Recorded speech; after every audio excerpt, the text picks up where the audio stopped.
Voilà. Donc, nous sommes très exactement page 132 à la sixième ligne au point. On va reprendre à la fin de la ligne au basé Yuvan. C'est toi Donc, l'administrateur maintenant. d'accord. Donc, nous allons. Donc, on va reprendre au basé Yuvan. On termine le chapitre et bien sûr, on commencera le suivant. On arrive presque déjà à la fin de la première partie du Tanya. Mais bon, on a encore quelques semaines devant nous malgré tout. Le... On va répéter très brièvement, bien sûr, ce qu'on avait dit jusque-là. On était arrivé à une grande idée en réalité. On était arrivé à une. Il faut prendre un thème. On était arrivé à une grande idée après avoir vu tous les chemins, après avoir vu les différents chemins de la Vodat Hashem, les différents chemins pour s'attacher avec Dieu. Et on avait vu à chaque fois quelle était la façon de faire. Puisque on se rappelle hein, de l'idée originale, l'idée c'était nous ne pouvons pas nous passer de Havat Hashem et Yirat Hashem. On ne peut pas s'en passer parce que comme le Mourazakan a expliqué depuis le début, en citant le Zohar, Havat Hashem et Yirat Hashem sont comparables aux deux ailes de l'oiseau. L'oiseau, pour s'envoler, a besoin de ses deux ailes. De la même manière, si l'on peut dire, la Torah que nous étudions, les mitzvot que nous faisons, doivent monter dans les mondes spirituels. Et elles ne peuvent pas monter si nous ne les avons pas fait accompagnés de Hava Ve'ira. Donc maintenant, la Hava Ve'ira, sincère, vrai Hava, vrai Yirat Hashem, c'est évidemment pas quelque chose de facile et ce n'est pas facilement accessible. Alors, le Nourasaken a longuement développé les différents moyens d'y parvenir. Alors, je me rappelle la grande idée, c'est on avait dit qu'on se fondait sur. Alors, le moyen le plus noble, le plus difficile, c'est de tout construire en soi par la réflexion. Et maintenant, c'est un certain niveau. Et bon, c'est pas forcément ouvert à tous. Donc, on avait dit. Ah oui, mais il y a malgré tout dans le cœur d'un juif quelque chose sur lequel on peut se fonder. C'est ce qu'on appelle le ahava ou ira tivit, l'amour ou la crainte naturelle. Pourquoi naturelle? Parce que c'est dans notre cœur en héritage de nos ancêtres. Alors même là aussi, c'est un certain niveau. Ça ne veut pas dire qu'il n'y a rien à faire. Ça veut dire simplement que c'est plus accessible parce que nous avons déjà ça en nous. Et on comprend bien qu'il est plus facile de révéler quelque chose qu'on a déjà en soi plutôt que d'essayer de tout construire à partir de sa propre réflexion. On avait très longuement développé tous ces points, on avait vu les différents degrés. Maintenant, ensuite, après que Admoazaken ait terminé tout ce long développement, ce qui nous a pris longtemps, il nous a dit, mais il y a quelque chose, il y a des solutions qui sont plus hautes, qui sont en même temps plus hautes et plus accessibles. Il nous en a donné une, deux, et puis il a dit, mais le plus, qu'est-ce que c'est? Eh bien, le plus, c'est quelque chose de très particulier. C'est quand un juif fait Torah et Mitzvot. Pourquoi, quand c'est bizarre, ça a l'air d'être une évidence. Mais pourquoi? Pourquoi est-ce qu'il nous dit que ça c'est un chemin? C'est pas seulement qu'on doit étudier la Torah et pratiquer les mitzvot parce que c'est dans le Shulchan Aruch. C'est un vrai chemin du service de Dieu. Pourquoi c'est un... Pardon? On est décrit. Pas seulement ça. On va plus loin que ça en réalité. On est en train de dire que le, dans le monde tout entier, dans la création tout entière, Dieu est caché, Dieu est contracté. Quand Dieu est contracté, alors ça veut dire qu'il est moins accessible. Il faut faire un effort pour le révéler. Mais en revanche, il y a un endroit, si on peut dire, où Dieu n'est pas contracté. Cet endroit-là, c'est Torah et Mitzvot. Pourquoi il n'est pas contracté? Parce que qu'est-ce que c'est que la mitzvah? Alors bon, bien sûr, nous on regarde la mitzvah comme un acte qu'on doit faire, parce que c'est l'ordre d'Hachem, bien sûr, c'est l'ordre de Dieu, c'est tout, on doit obéir. Et c'est vrai. Je suis pas du tout, on n'est pas du tout en train de dire que c'est pas vrai cette définition. Mais il y a autre chose, c'est que la mitzvah, c'est Retzon Hashem, c'est la volonté de Dieu, la volonté pure, sans contraction. Tout est volonté de Dieu. C'est quelque chose, et hors de la volonté de Dieu, ça n'existe pas. Ce qui veut dire que tout est volonté, mais la volonté est masquée, elle est contractée. Dans la mitzvah, elle est révélée, elle est ouverte. Par exemple, la Torah. Qu'est-ce que c'est que la Torah? La Torah, Dieu l'a donnée, il faut l'étudier, etc., etc. Mais en dehors de cet aspect, si je peux dire halachique, la Torah, c'est Chokhmat Hashem. C'est la Chokhma de Dieu telle que Dieu nous l'a donnée. Autrement dit, nous avons entre nos mains la Chokhma d'Hachem et le Retzon Hachem, qui sont des révélations de Dieu non contractées. Dieu tel qu'en lui-même. D'autant plus que, ne l'oublions pas, comme Rambam nous dit, Huve Chokhmato Echad, lui et sa Chokhma à la différence de l'homme, où on peut distinguer l'essence de l'homme de sa sagesse. Comme on a donné plusieurs fois l'exemple, qui est bien évident quand j'acquiers une nouvelle connaissance, par exemple. J'enrichis ma sagesse.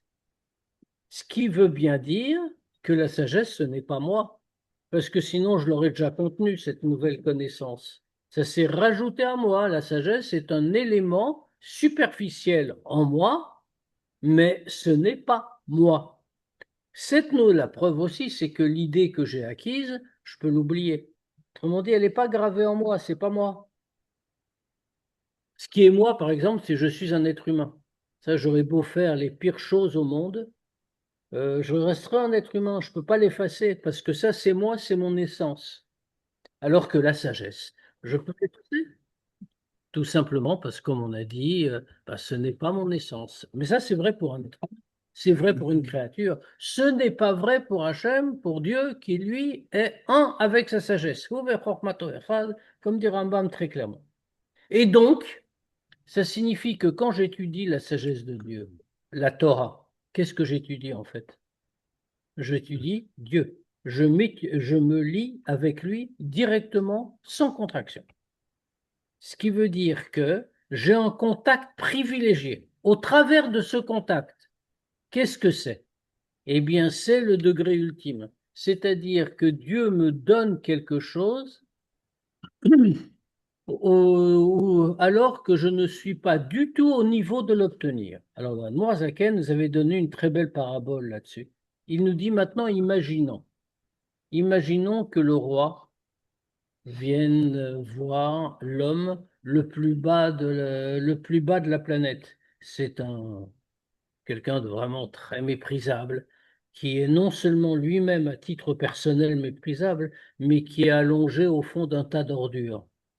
Et le roi vient dans toute sa gloire, c'est un roi très puissant, il vient dans toute sa gloire et il vient prendre cet homme dans son tas d'ordures, il le relève, et pas seulement ça, il l'emmène avec lui dans son palais, et là, dans son palais, il le fait entrer dans ses appartements privés, et dans ses appartements privés, il lui manifeste tout son amour, il l'embrasse, il l'enlace, etc.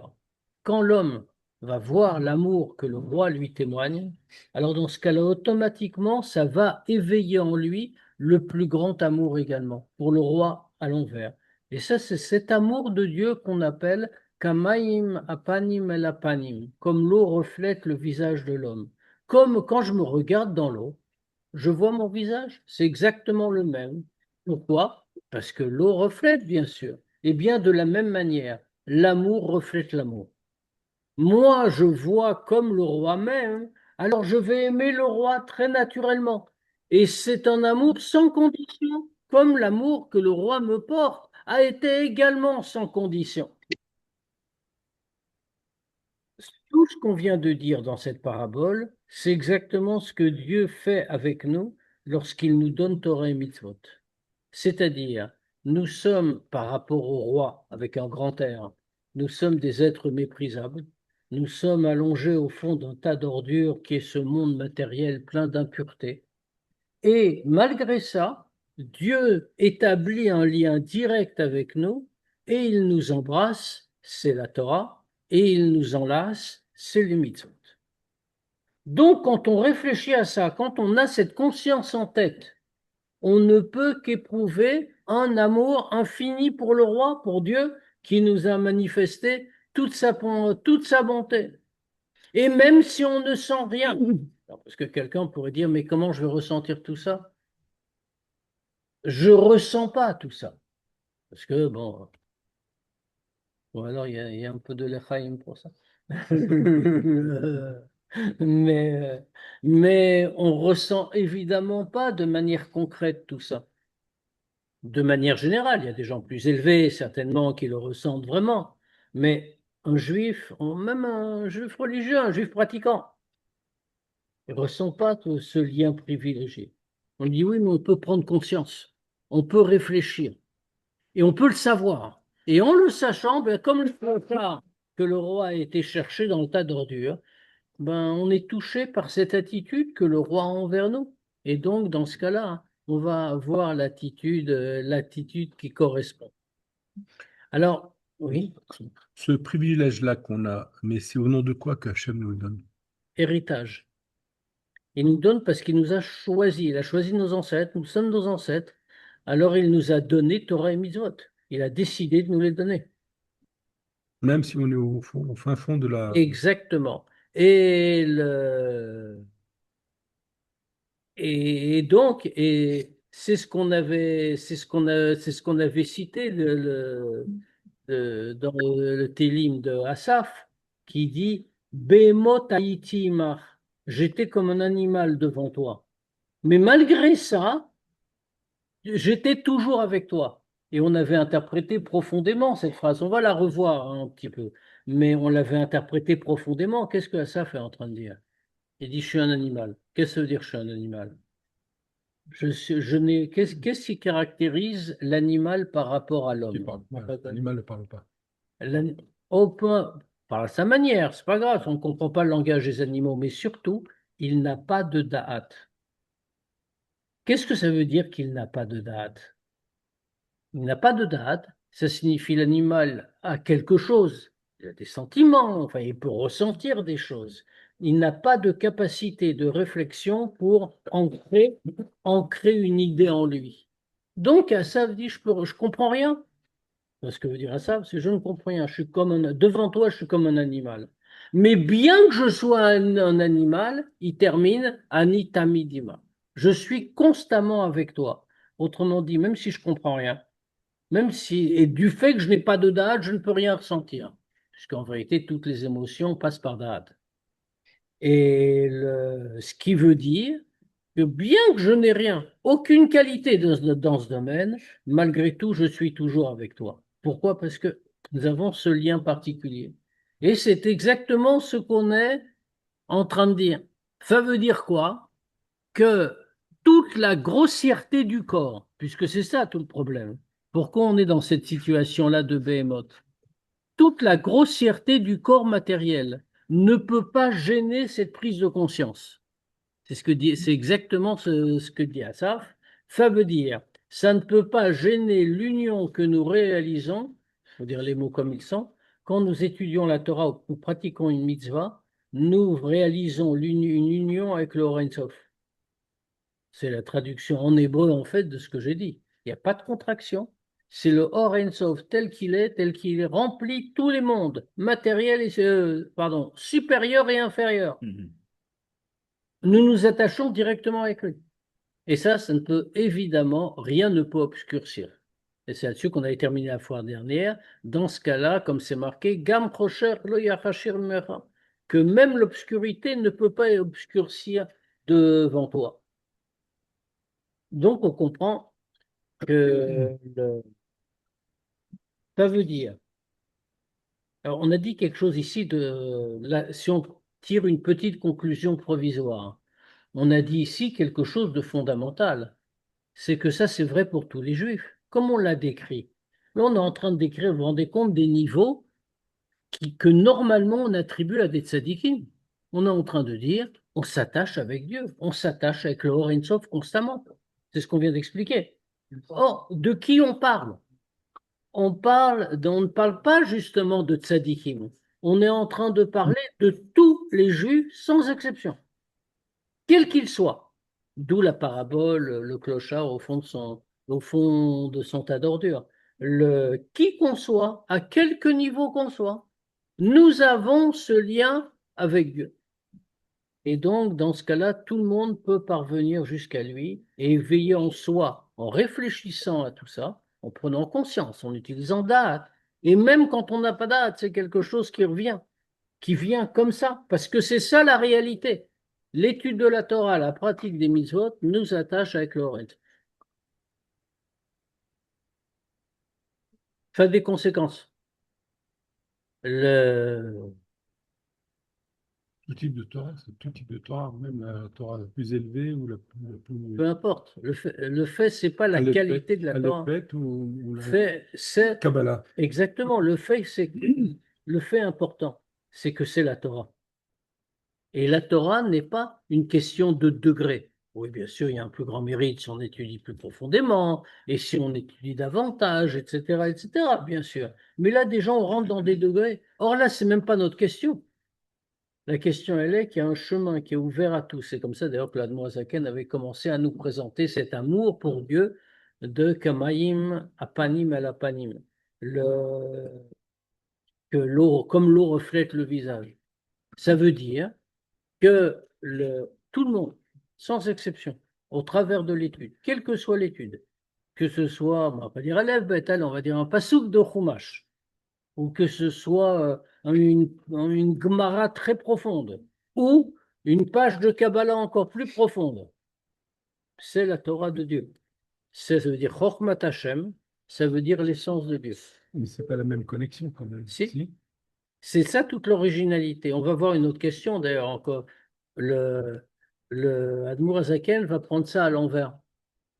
Il va nous dire maintenant, c'est la suite. Bon, donc, on peut dire la question. Le Admour Azaken va nous dire tout de suite, mais dans ce cas-là, on voit quelque chose. Il y a une question qu'on aurait pu avoir. C'est on voit, parce que il va citer les endroits, enfin dans les mots, c'est pas la peine que je le dise par cœur, quand on peut les lire tous ensemble déjà. Donc on va reprendre, page 132, sixième ligne, après le point. Ou basé Yuvan. Et par ça, on va comprendre Homer, Onesh, Isur, Mlacha, Beshabbatot, Vechametz, Bepesach, Achave, Lechol, Nefesh. Et comme ça, on va répondre à une question bouleversante. Enfin, l'Admorazaken le dit à l'envers, on va comprendre. La gravité de la punition quand quelqu'un fait, le shalom, un travail interdit le Shabbat, ou alors quand il va manger du Hametz à Pessah. Alors, on a quelque chose qui est très étonnant. Alors, l'Admorazaken a choisi, bon, c'est développé, enfin, pourquoi l'Admorazaken a choisi précisément ces dynimes-là. Il aurait pu en choisir d'autres, hein. Mais on va laisser ça de côté pour aujourd'hui. Mais qu'est-ce qui se passe dans les deux cas? On sait très bien que la punition pour quelqu'un qui a enfreint l'interdiction de travailler le Shabbat ou qui a mangé du Hametz à Pessah, c'est une des punitions très graves. Ouais, dans les deux cas. Or, qu'est-ce qui se passe? Pourquoi est-ce qu'il est puni? Il est puni, au sens profond. Pourquoi c'est ce qu'on appelle un issour karet, en effet? Pourquoi il est retranché? Ça veut dire quoi? Parce que c'est des jours spéciaux. Le Shabbat introduit une douche supplémentaire dans le monde, différente, et Pessah, c'est aussi une doucha particulière dans le monde, d'une autre façon. Quand un juif, Chav Shalom, ne respecte pas le Shabbat, ou quand il enfreint Pessah, alors dans ce cas-là, il a profané la Gdusha du jour. Pas seulement c'est-à-dire dire qu'il a enfreint le din, oui, bien sûr, il n'a pas respecté. Exactement. Autrement dit, il a profané la sainteté du jour. C'est mieux que de dire que ça revient au même, hein, mais c'est plus expressif. Il y avait une gdoucha. Cette gdoucha, il l'a retirée, il l'a profanée. Donc, cette profanation de la gdoucha de ces jours spéciaux entraîne qu'il a un chiyuv karet. Maintenant, mettons face à face deux juifs. Il y a un juif qui est très élevé. et qui ressent profondément la Gdusha de ces jours-là. Quand il ressent la Gdusha de ces jours, et si Chazvé Shalom il en vient à enfreindre l'un ou l'autre, c'est assez logique qu'il soit puni de manière très grave. Lui savait, il a enfreint la Kedusha de jours très importants. Donc, il a la punition qui est entraînée par cette profanation. Maintenant, imaginons un juif qui ne comprend rien à rien, comme il va dire après, Bour ve'am haaretz. Il a dit avant peut-être. Quelqu'un, un ignorant, mais pas un ignorant simple. C'est-à-dire pas quelqu'un qui ne sait pas parce qu'il n'a jamais étudié. Aujourd'hui, bon, Hachem, les ignorants sont nombreux et ce n'est pas une chose très grave. Mais ça se répare facilement. Mais quand c'était à l'époque, dans la Gemara, même à l'époque du Tanya, quand vous êtes quelqu'un qui est bourre et amaretz, ça veut dire qu'il est très grossier. C'est pas seulement qu'il est ignorant parce qu'il est pas né dans la bonne famille, malheureusement, qu'on l'a pas envoyé à l'école juive. À l'époque, ça n'existait pas, tous ces problèmes-là. Et donc, simplement, c'est quelqu'un qui était très grossier, très éloigné de toute préoccupation spirituelle. Non, quelqu'un qui est bourre amaretz, c'est donc qu'il ne ressent rien. Donc, pour lui, la gdoucha de ces jours ne veut rien dire, n'évoque rien. Si bon, il faut quand même respecter. Mais si Chazvé Shalom, il en enfreint, pourquoi est-ce qu'il aurait la même peine que quelqu'un qui sait très bien ce qu'il a fait, qu'il a profané la Gdoucha? Lui, il ne ressent pas la Gdoucha. Pourquoi il la profanerait pas? Il n'est pas conscient de ce qu'il fait. On parle, non, non, on parle pas dans la halakha. Les deux savent que c'est interdit. Et les deux ont profané. Mais malgré tout, il y en a un qui sait ce qu'il a fait. Ou plutôt, les deux savent, mais il y en a un qui sait qu'il a profané une gdoucha très profonde et importante, et l'autre n'en est absolument pas conscient parce qu'il ne sait pas ce que c'est que la gdoucha. Il ne la ressent pas du tout. Pourquoi est-ce qu'ils ont la même peine? C'est pas logique. Puisqu'il s'agit de punir la profanation de la gdoucha, alors ça dépend du rapport à la gdoucha. Non, c'est plus la gdoucha, c'est quelque chose en soi, et les connaissances de la personne, c'est autre On ne parle chose. pas des connaissances. Ou le ressenti de la personne, c'est autre chose. Alors, mais la punition, elle est appliquée à la personne, elle n'est pas appliquée à la Gdoucha. Mais non, mais c'est sur la profanation de la gdoucha, c'est-à-dire que la profanation, elle est même, peu importe le ressenti de la personne. C'est carré. Mais pas forcément. Parce que, qu'est-ce que ça veut dire? Lui n'est pas du tout conscient de ce qu'est la Gdoucha. Maintenant, quand il enfreint, il n'a pas vraiment profané, parce qu'il ne savait pas vraiment. Alors pourquoi a-t-il la même peine? La peine s'applique à lui. Peine spirituelle, de toute façon, carré. Mais c'est une peine. Ça ne veut pas dire que ce n'est pas une peine, la peine spirituelle. Qu'on le punisse, ok, mais pas de manière aussi tranchante, aussi grave que la peine de Karet, puisqu'il ne, c'est pas qu'il n'a pas la connaissance de ce qu'il a fait. Il n'est pas conscient, il ne sait pas ce qu'est la Gdoucha. Quand il a profané, il n'a pas vraiment profané la Gdoucha pour lui. Donc, pourquoi est-ce qu'on ne fait pas une différence? Pourquoi dans la halakha, on doit faire le Shulchan Aruch, hein? Non, il n'y aura pas de différence, ou la profanation, c'est la même. Non. Parce que toi, tu regardes comme ça. Hmm. Toi, tu dis, le point de repère, c'est la Gdoucha. La Gdoucha est enceinte, on doit le punir. Mais qui t'a dit qu'on doit réfléchir comme ça? C'est vrai que, par exemple, si on transgresse un Shabbat et qu'on n'est pas au courant, il faut ramener un khatat, par exemple. C'est un Regarde, exemple. regarde, on peut pas mélanger les sujets. Ah, vous avez parlé d'Alakha il y a 5 minutes. Pour dire que si on regarde du point de vue de la halakha, ce serait comme ça, mais si on regarde profondément, c'est autrement. Là, on ne regarde pas du point de vue de la halakha. Dans la halakha, c'est clair, il est karet, c'est pas ça le sujet. On n'est pas en train de chercher la halakha. En l'occurrence, on n'a pas besoin de la chercher, elle est claire et écrite partout. La question qu'on se pose, c'est pas celle-là. C'est pourquoi la halakha est comme ça. La halakha dit c'est pareil pour tout le monde. Or, la halakha, elle n'est pas là pour dire ah, t'as fait ça, je vais te punir, t'as été méchant. C'est pas ça le but de la halakha. La punition de la halakha, c'est quoi? C'est une réparation spirituelle. La halakha, c'est pas ah, t'as mal fait, pam, une gifle. Et fif est plus grave, tu auras une gifle encore plus forte. C'est pas comme ça que Dieu regarde les choses. La question, elle est, pourquoi la halakha punit? Quoi, des punitions prévues? C'est parce que par l'intermédiaire de ces punitions, on rachète la faute. Donc, ici, c'est ça les... Puis, ils n'ont pas fait la même chose dans la réalité, concrètement, les deux juifs en question, le très élevé et le très bas. Ils ont concrètement fait pareil. Mais spirituellement, ils n'ont pas fait pareil. Spirituellement, il y en a un qui a profané la Gdusha, celui qui était élevé, justement, qui savait qu'il y avait une Gdusha, qui a malgré tout fait cet acte. Et puis, il y en a un qui n'a pas vraiment profané la Gdusha. Il n'était pas conscient de la Gdusha, donc il a fait quelque chose de mal, il a fait quelque chose d'interdit. Ok, on va le punir pour réparer. Mais pourquoi avec la même gravité? Comme s'ils avaient fait la même chose. La Gdusha est la même pour les deux. Encore une fois, c'est pas ce qu'on est en train de dire. C'est relatif à chacun. On n'est pas en train de dire il y a un truc. On n'est pas en train de regarder encore une fois du point de vue de la halakha, hein. Et il faut le répéter parce que pour ceux qui entendent, c'est évidemment pas une question de halakha. La halakha est très claire. C'est pas Mézid et Shogeg. Ça n'a rien à voir. Il faut pas ramener le propos à un problème de halakha, Mézid, Shogeg. C'est pas ça le sujet. Le sujet, ils n'ont pas porté atteinte, ils n'ont pas fait, on va le dire autrement, ils n'ont pas fait un gamme. Le défaut qu'ils ont fait dans leur neshama n'est pas du même niveau. Pourquoi? Il ne fait pas du même niveau.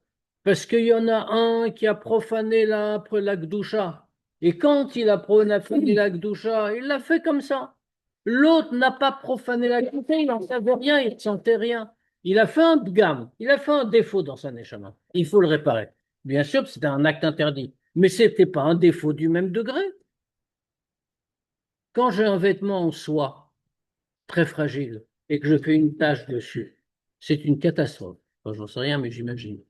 Quand j'ai un vêtement en lin grossier et que je fais une tache dessus, j'aurais pas dû faire, une tache. Mais c'est nettement moins embêtant. La machine à laver, ça part tout de suite. Donc, soit, faut faire attention, j'imagine. On est chez le teinturier, enfin, faire quelque chose de spécial. Pourquoi? Mais c'était la même tâche. La réparation va être plus dure pour Exactement. l'un à Exactement. remettre en place. Exactement. Et parce que le tissu plus fin a été atteint plus profondément. Donc, on voit bien que le lavage, si on peut dire, n'est pas le même. On aurait dû faire pareil dans la paille. Or, on voit ce que je viens de dire, bien sûr, avec tout ce joli raisonnement, est entièrement faux dans la halakha, bien entendu. On voit que c'est pas du tout comme ça. D'où la question, pourquoi c'est pas comme ça? Alors, on va voir. Et comme ça, donc, on va comprendre, c'est ce qu'on vient de dire, remettre la gravité de la punition pour l'infraction dans l'interdiction de faire un travail ou de manger du chametz à Pessah, et que cette punition-là soit chavé les rôles nefesh. Pareil pour tout le monde. Maintenant, donc, on avait mais tout expliqué avant, Gamo, c'est encore pire que ce que je disais. Parce que même dans l'âme, dans Bourg-et-Amar,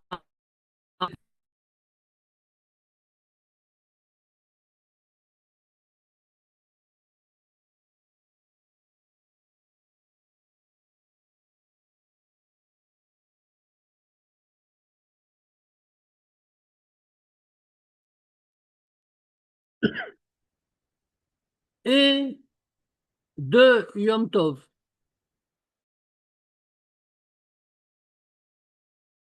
Bat et de Yom Tov.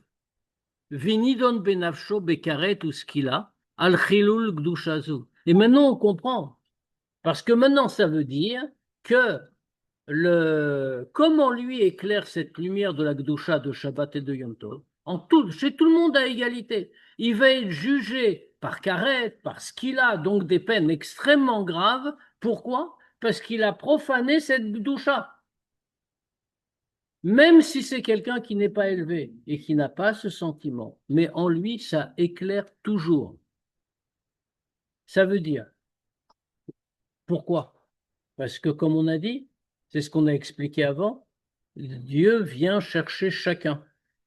Il l'enlace et l'embrasse. C'est comme le roi qui est descendu jusqu'au plus bas chez le clochard qui est sur son tas d'ordures. Et donc, ce sentiment-là, on l'a tous. Maintenant, donc, ça implique quelque chose. C'est que si on a profané la Gdusha de Shabbat ou la Gdusha de Pessah, dans tous les cas, on a les mêmes peines que celui qui est très élevé, parce qu'on est en vérité, dans l'essence, on est au même niveau. Et encore plus que ça, nous dit le Admoazaken. Vegam masheu chametz, otiltul muktzeh. Même des interdictions moins graves, puisque là, malgré tout, l'Admoazaken a pris des exemples graves. C'était quelqu'un qui a enfreint le Shabbat, qui fait une mlacha de Shabbat, quelqu'un qui mange du Hametz à Pessah. Autrement dit, c'était vraiment carré, tout ce qu'il a, enfin vraiment des choses très graves. Mais même quelque chose de beaucoup plus léger. Comme par exemple un machéo Hametz. Dans le cas dans le din, c'est quand c'est un tout petit peu de Hametz qui est mélangé avec du kasher les Pessah. Et quelqu'un a pris ça pendant Pessah. Alors, il y a beaucoup qui tiennent que c'est complètement interdit minatora. Donc, c'est pas grave. Maintenant, il y a des avis aussi qui disent que ça, c'est pas midoraïta. C'est pas une interdiction de la Torah. C'est seulement, entre guillemets, une interdiction des chachamim. Et pareil pour Tiltul Muktzeh. Tiltul Muktzeh, ça veut dire pour des choses qu'il est interdit de transporter le Shabbat pour différentes raisons. Une raison, par exemple, un outil dont l'usage est interdit le Shabbat, on ne va rien en faire, on va juste le déplacer. On n'a pas le droit de le faire parce que ça s'appelle Muktzeh, c'est quelque chose qu'on ne peut pas utiliser le Shabbat. C'est une des raisons du Muktzeh. Le Tiltul Muktzeh, le transport d'un objet appelé Muktzeh, c'est aussi quelque chose qui n'est pas Midoraïta. C'est pas la Torah qui a ordonné ça. C'est les Chachamim qui ont fait une barrière supplémentaire que si on interdit de prendre un tel objet, alors c'est comme ça, c'est sûr qu'on ne va pas en arriver à l'utiliser et faire quelque chose qui est franchement interdit par la Torah. Or, ça veut dire que ce Tiltul Muktzeh, ou comme on a dit, Mashou Hametz, pardon. Ce Mashou Hametz, qui ne sont que des interdictions des Chachamim. Dans la vie où Mashou Hametz, c'est interdiction des Chachamim. En réalité, l'Admoazaken prend Mashou Hametz parce que dans son Shulchan Aruch à lui, il tient que le mélange d'un tout petit peu de Hametz avec du Kasher et Pessah, c'est une interdiction des Chachamim. Il ne tient pas que c'est Midoraïta. Il fait partie de la vie de ceux qui tiennent que c'est Midérabana. Donc, c'est pour ça que ça marche. Sinon, ça ne marche pas dans l'exemple. Et donc, qu'est-ce qu'on a dit? Dans ce cas-là, alors oui, c'est grave. Faire enfreindre une interdiction des Chachamim, bien entendu que c'est grave. Personne ne peut s'autoriser à dire ah, ça, c'est que des Chachamim, donc je ne respecte pas. Mais malgré tout, on pourrait penser, ça n'atteint pas au degré de l'interdiction de Doraïta. C'est pas la même chose. Et donc, et peut-être ça ne concerne pas quelqu'un qui est très grossier, on peut être plus indulgent, ce n'est que les chachamim. Lorsqu'on nous dit, même celui-là, eh bien, pogem bigdusha shal nafsho, ça fait un défaut, ça touche dans la gdusha qu'il y a dans l'âme du Hamaretz. Kmo bigdushat nefesh tzadik. Exactement comme ça touche dans la gdusha du nefesh tzadik. Il n'y a pas de différence. Qui Torah achat lekulanu. Parce que comme il est écrit, Torah achat lekulanu. Et c'est intéressant de voir comment l'Admoazaken utilise ce morceau de verset qui n'a strictement rien à voir avec ce contexte dans l'original. Dans l'original, c'est marqué ce Torah achat lekulanu. Ça parle sur un cas particulier. Ça parle des Nesachim qu'on offrait, les offrandes qui accompagnaient les corbanotes. Et là-bas, dans la Torah, on dit que qu'on soit un Ben Israël ou qu'on soit un guerre, alors on apporte les mêmes Nesachim. Qui Torah achat lekulanu, parce qu'on n'a qu'une seule Torah. Non, là-bas, le pshat est très simple. Mais ici, la Noazaken prend ce petit bout de verset et dit autrement. Il dit c'est Torah achat lekulanu. La Torah est unique, c'est-à-dire elle est la même pour nous tous. Ce qui veut dire que le lien avec Dieu est d'essence à essence, et que même si on est quelqu'un de très grossier, même si on est bourré à Maharetz, comme on a dit, et même gamour, complètement, c'est-à-dire, en français d'aujourd'hui, on dirait complètement bouché, insensible.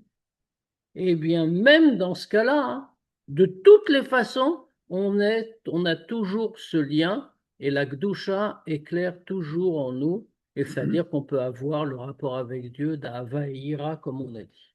Alors, quel intérêt d'être un grand? Ah, mais ça, c'est un autre problème. Quel intérêt d'être un grand dans la doucha si on a le même contact? Ça veut dire, de toute façon, on doit toujours avancer, progresser, être au plus haut des degrés. Ça, c'est une première chose. Maintenant, le contact essentiel, on l'a toujours. Comment est-ce qu'on dit, par exemple? On peut se poser une question, mais ça s'applique à plein de choses, hein. On prend un juif. Allez, on va faire son Lubavitch modèle. On prend un juif, on va dans la rue, un juif qui est en train peut-être de manger, chas shalom, des choses qu'il ne faut pas, et d'en être très heureux et très fier, et qui a peut-être une vie complètement dépravée, par ailleurs. On ne va pas lui demander qu'est-ce que tu as fait ce matin? Est-ce qu'au moins aujourd'hui, tu étais un peu normal? Arrange ta vie. Après, on va parler de Torah et Mitzvot.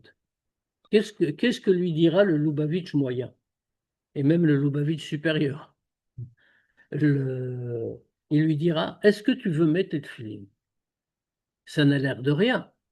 Et quelqu'un va dire, qui regarde les choses superficiellement, il va dire, pourquoi on ne lui propose pas ça? Parce que de toute façon, on ne peut rien lui proposer. Il est complètement bouché. C'est quelqu'un qui mange des choses qu'il ne faut pas manger, qui vit d'une manière qu'il ne faut pas avoir, etc., etc. Mais ça, moi, c'est facile. Alors, 5 minutes, la mis de filine, il a fait au moins une mitzvah dans la journée, ou dans sa vie peut-être. On a fait quelque chose. Mais pas du tout.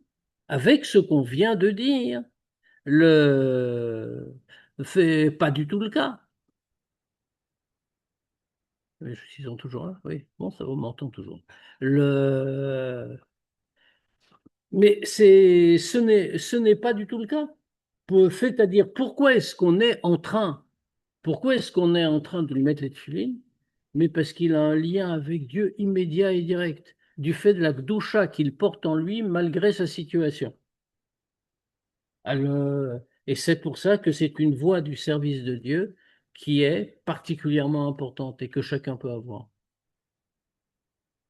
Alors maintenant, est-ce que ça veut dire que pour cela, il faut se dire, ben, je vais être comme le rachat, etc., etc., et que comme ça, de toute façon, j'aurai le même lien? Bien entendu que non, parce que il y a des manières supérieures de s'attacher avec Dieu, mais la manière fondamentale, le Hanmour Azaken nous l'a donné en dernier, cette manière.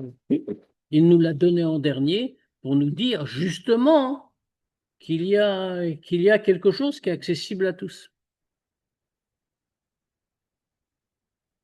Alors, on a encore une question. On a encore une question. J'espère qu'ils m'entendent. J'en sais absolument rien.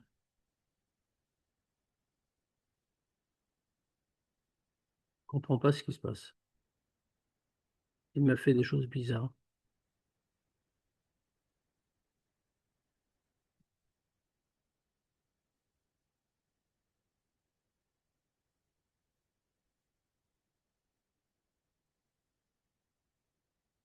Bon, je ne sais pas ce qui se passe. J'espère qu'on m'entend. Le... Non, vous l'entendez. Ouais. Ce que vous dites, ne peuvent pas répondre. Ouais, je ne sais pas.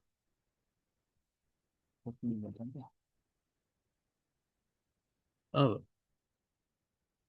Demandez-leur, peut-être. Ouais, je vais peut-être essayer.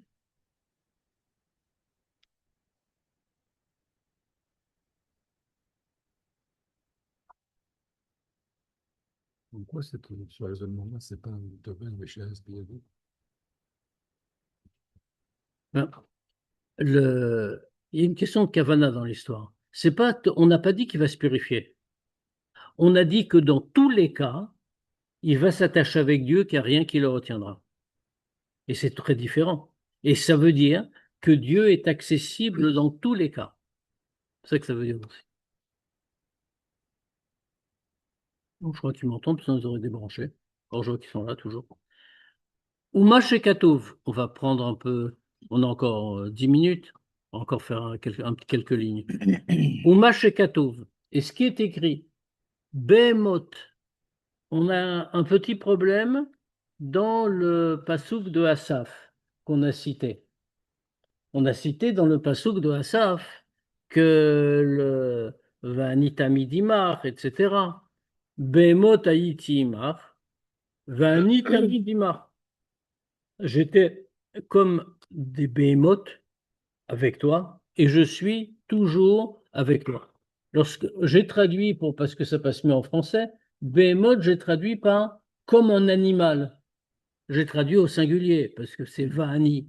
Moi, je suis. Donc, pourquoi des animaux? Donc, on a vu une question. Pourquoi Asaph a-t-il utilisé le pluriel? Pourquoi c'est behemoth des animaux et pas behema un animal?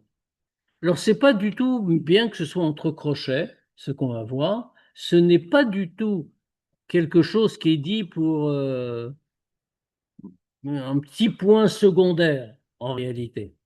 Au contraire, on est en train de dire tout à fait autre chose. On est en train de dire que ici, on va rajouter quelque chose qui est nécessaire à comprendre pour comprendre bien tout le système. Donc, Umash et Katouv, Behemoth, Lachon Rabim, et ce qui est écrit Behemoth, donc au pluriel. Les ramèzes pour nous faire comprendre par allusion qu'il est fanavid barer, gam prina da'at ha'elyon, même le degré de da'at ha'elyon. Je ne sais pas si on va tout faire là parce que il faut que j'explique pas mal de choses. Même le degré de da'at ha'elyon, du da'at supérieur, à kolel chesed et gvura, qui inclut chesed et gvura, nidme ke behemoth ve asya gufnit legabe orensof est considéré comme des behemoths et comme Asya Goufnit, comme une action matérielle corporelle par rapport au Or Ein Sof. Alors l'idée est simple, l'idée générale, après on va le voir dans les mots, mais l'idée générale est simple. L'idée est qu'en réalité on parle d'un niveau de Dieu qui est supérieur absolument à tout.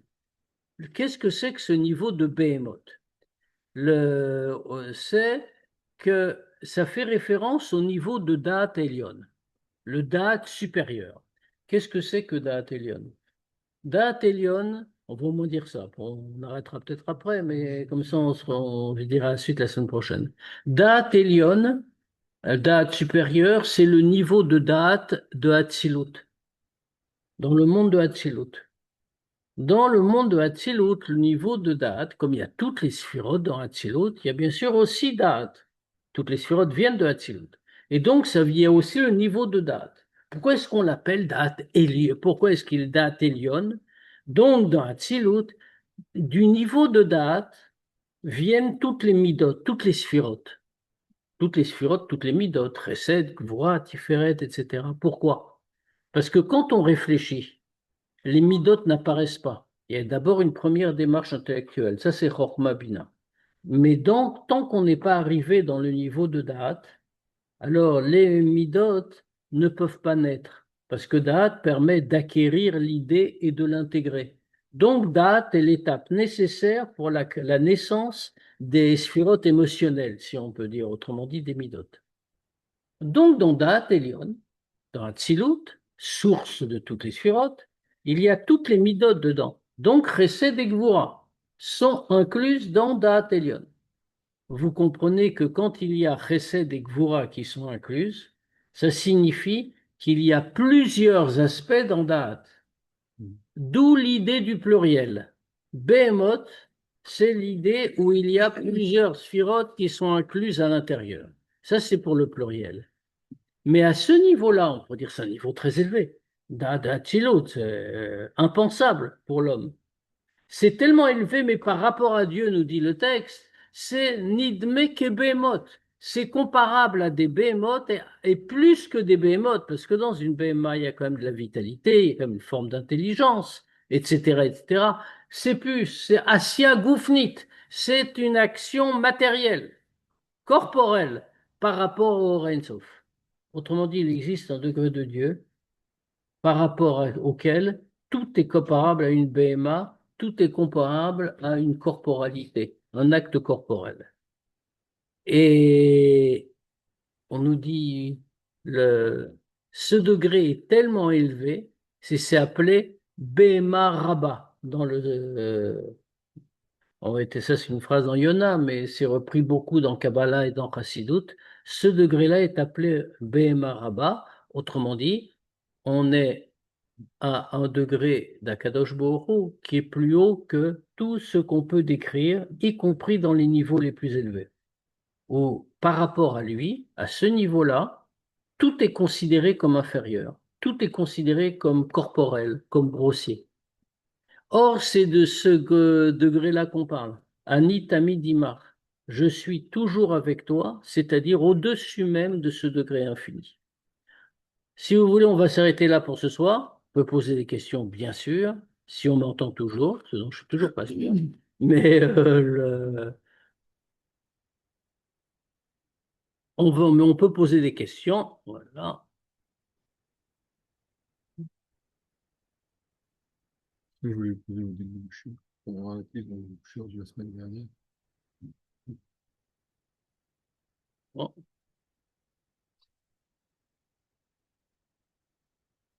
Bien. Voilà. Je ne sais pas si vous m'avez entendu, j'espère. Est-ce qu'on m'a entendu? Pas sûr du tout.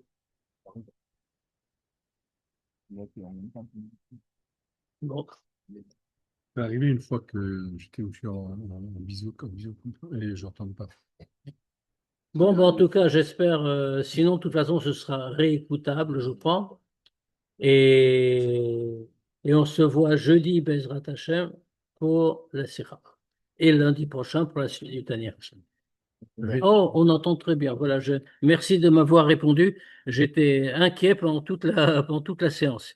Donc, si jamais il y a des questions, vous pouvez les poser. Quand on les entend Et pas. sinon, ben, on se voit donc jeudi pour la Sira. Alors, Shavua Tov à tous. je vais poser une question.